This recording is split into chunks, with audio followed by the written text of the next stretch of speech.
રામ ડાયરા ને જય માતાજી, જય ગાય માતા. નવા બ્લોગમાં સ્વાગત છે. તમે કહેતા છો ટ્રેક્ટરમાં કેમ બ્લોગ ચાલુ કર્યો? આપણે ભાગ્યવાળામાં આવ્યા હતા, ગામની ઓલી બાજુ ભાગ્ય રેખોઈમાં. તો આમાં જોઈ શકો છો આપણે ટ્રેક્ટર લઈને આવ્યા અને વાહે છે રાપ છે. તો રાપ આંકવાની હતી તો 25 વીઘાનું ભાગ્યું છે, એમાં 5 વીઘાનું બાકી રહી ગયું. અને પછી અત્યારે ટાઈસમાં જાય પાછું ટ્રેક્ટર. અત્યારે અમારી બેનની પરીક્ષા હાલે રૂપાની હતી, એમાં મેજર બાબુ પરીક્ષા ભરવા જાય ત્યાં સુધીમાં હું ટ્રેક્ટર રાખ નાખું. પછી હું આ કામે હોઈ જાઉં, મેજર બાબુ ટ્રેક્ટર લઈને હોઈ જાય. પછી ટાઈસમાં તહેમાં જતા હોય બધા. તો જીસીબી હાલતા હોય, ટ્રેક્ટર આવતા હોય. આ વખતે તો 15 દિનની જીસીબી વાળાએ ફોર્મેટ લીધેલ છે. તે આ વખતે 15 દિન લીધેલ છે. તે 15 દિવસથી હાલવા નતા. કેટલા દી કંઈક 6-7 દી થયા છે. હજી તો હાજર હાલ છે ધારમાં ટ્રેક્ટરું. તો હવે પછી આગળ તમને બતાવશું. અત્યારે આપણે આવ્યા હતા, પાણી કેટલો હતો ઠલવીને પછી આપણે બાંધી દીધો.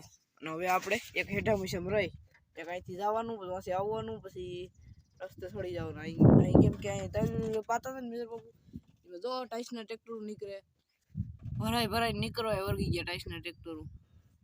વાહ અમે જાય તમને અહીંથી નહીં દેખાય, ઝૂમ એટલું બધું કરશું તો એ નહીં દેખાય. અને આપણે તમને છે ને હું તમને બતાવું. તો આમ પાછળનો કેમેરો કરી તમને તલ બતાવું કેવા નિર્વાહ કરાવી. તમને મેં કીધું હતું કે આપણે આમાં ખરામાં વાઈશું એટલે તલ હારા જ થાય.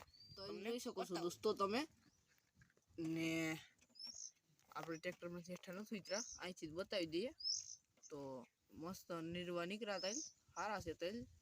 આ બાજુ થોડાક નબળા પડે, આ બાજુ કેમ અહીંયા ખરું પૂરું થઈ ગયું, ઓલી બાજુ પાછા સારા છે તલ, જોઈ શકો છો. અને આપણે હવે જઈએ ઘર બાજુ. તલ તો તમને દેખાડી દીધા, ઓર્ગેનિક કર્યા હતા, અંદર ખેંચી લીધી થોડી ઘણી. અને આ બાપુ ચડવાનું કામ ચાલુ જ છે હજી. અને એટલું આ પાણા ગોઠવા અને એટલું ઢાર્યું સાધન. આપણે પેલા પશુનું મુહૂર્ત કરી જ દેવાનું છે. બધા ના બોલે પણ ગીડો કાપે કે ઓલું ખૂણિયા વાળો વિડીયો કાપે. ને એમાં આપણે ઠલવાનું છે, ટાઈસનો ફેરો આવે એ ઠલવાનું છે. હાલો બાપુ એ દોરી લઈએ, હાલો લઈ આવું ઝરિયા અને ટાંકો મેલું કઈ મેલવા હોય તેલના ડબ્બાને એવું બધું. અને આવી રીતના કંઈક છે સેટઅપ આપણું. અહીંથી ઝારિયું ખોલી નાખો ને, તમને ખોલીને બતાવી દઉં તો પડી ન જાય સારું. મને આ બ્લોક વાળી થાવ અહીંથી વાહન આખું દેખાય. પાછું પેક કરી દેવાનું, પેક કરી દેવાનું જ બાકીને ખીજાય. બીજું કંઈ નહીં, બાઈ પેક થઈ ગયું. ગાડી પ્લાસ્ટર અંદર પ્લાસ્ટર કરવાનું કામ હાલે. એટલું કર્યું.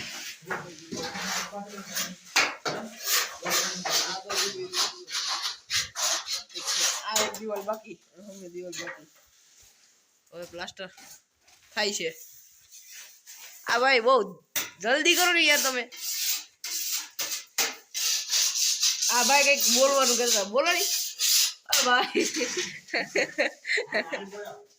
હે આવું એ બાજુ ના પાડે. પ્લાસ્ટર થઈ જાય બધી. આડી તમને બતાવું ખાટલાનું પથારી કરી નાખી, એવું હોઈ જઈશું આડી. સિમેન્ટ બધી તૈયાર રાખ્યું, સવાર આવીને કરશે. પંખો છે, ઉતરવો પડશે. ઉપર માળે બીજા માળે કામ હાલે. અહીંયા પાછું આ માસડો બાંધી દીધો, અને માસડો કહેવાય ઊભાનું હોય ને. આમાં પ્લાસ્ટર થઈ ગયું, દેખાય અંધારું છે. પછી તમને બતાવશું સવારે પાણી પશુ ત્યારે. આ રૂમમાં રેતી નાખી દીધી, લાઇટ બેટ ફિટ કરી દીધી. ઉપર ના મળે કામ. અહીંયા આપણે હા દિવાળીને માણકીને ગંગા બાંધી દીધા તેની અંદર. તમે કહેતા હશો હું આજે હડકાયું છે, આજે હડકાયું નથી. પણ અહીં બાજુમાં એક ભાઈ 50 ફેરા નાખે તે ટાઈસના. ત્યાં ટ્રેક્ટર જવાનું છે. અહીંથી આપણું એક ટ્રેક્ટર નાખતું હતું, હવે 3-4 ટ્રેક્ટરો નાખશે. તો અહીંથી જો આ તળશે, આ તળશે દોસ્તો. એક ટ્રેક્ટર અહીંથી એક દોસ્તો તમને દેખાતો નહીં હોય. એક ટ્રેક્ટર આમથી અહીંથી બોલવામાં થોડું કામ થાય, જે ભટકાઈમાં હાલે ભાઈ. પણ એક ટ્રેક્ટર છે ને દોસ્તો અહીંથી આવી જાય, એક ટ્રેક્ટર અહીંથી આવી જાય.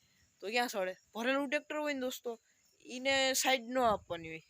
ચાલુ ટ્રેક્ટર હોય ને એને ઉપર ચડાવવાનું હોય, તળમાં ચડે પાછી બસે ઓડે દિન કરતા મિત્ર બાબુ લઈ લે ને મેં લઈ લીધી. તો અહીંયા બાંધી દીધું, વાહે એક ફેરા ઠલવવાનું ચાલુ થઈ ગયું. આપણે હવે ડાયરેક્ટ સાધન મેળવાનું ધાર્યું છે એમાં આવી જશે, એટલે અહીંથી ડાયરેક્ટ રિવર્સ મારી દે. તો હવે મુશ્કેલી છે પણ તોય જવા દેવું, એટલું જાય એટલું, એટલે હારવી ઓછી તો ત્યાં ભરતી કરી દેવું એ તમને બતાવશું. પણ અહીંથી આજ ટ્રેક્ટરું હાલ છે, ઉપરનું કામ ખાવાનું બંધ કરી દીધું, કંઈ ખાતો નથી. હવે શું થાય ભગવાનના હાથમાં છે. હું તો કહું ખાવા વર્ગી જાય તો સારું, તો કંઈ ખાતો નથી દોસ્તો. શું કરવું હવે? તમે કંઈક તમારા પાસે ઉપાય હોય તો કહેવાનું. ઉંમર થઈ ગઈ, ખાતો નથી. સૌથી વાલામાં ઓલું પોપિયું છે, પોપિયું ખાવાનું બંધ કરી દીધું. ખીચડી ખાતો હોય, ખીચડી ખાવાનું બંધ કરી દીધું. દૂધ પ્રવાહી બંધ કરી દીધું. પ્રવાહી દૂધ તો બાકી દૂધ મેલે એટલે સમજી લેવાનું કે કૂતરામાં શક્તિ નથી. તો હું પાર્લેજી લઈ આવ્યો તો 4-5 દી પાર્લેજી ખાધા, મેં ભેગા કર્યા 10-12 પેકેટ હજી પડ્યા. જો અહીં તમને બતાવી દો, આ જોઈ શકો છો. આ જો આ ઢીગલો પડ્યો પાર્લેજીનો, અંધારું છે તમને દેખાય નહીં. ઢીગલો પડ્યો, કેટલા 1.5 બિસ્કીટ પડ્યું. સવારે નાખ્યું તો એ ન ખાધું, કાલ સાંજે અડધું પડ્યું. અહીં નાખીને પછી એમાં તો કાંઈ મીંદડા હોય ને, મીંદડા આવીને પછી મીંદડા એવા થાય. અહીં નાખ્યું તોય ન ખાધું. તમે પણ કંઈ કોમેન્ટ કરજો. કામ હાલે આપણે વસ્તુ દઈએ કરું કે આ ઓલું બોક્સ ટાઈપ આ એ અહીંયા પડ્યા, લઈ લો વળી. જોઈશું એકનું કે બેનું હરકા એક સાપ વાળું એમ. આ ધુર્યું આ ઘરું આલ્યો ઘરું, અને કેવાય ઘરું તણી આલ્યો તણી. પકડ ક્યું નાનું મોટું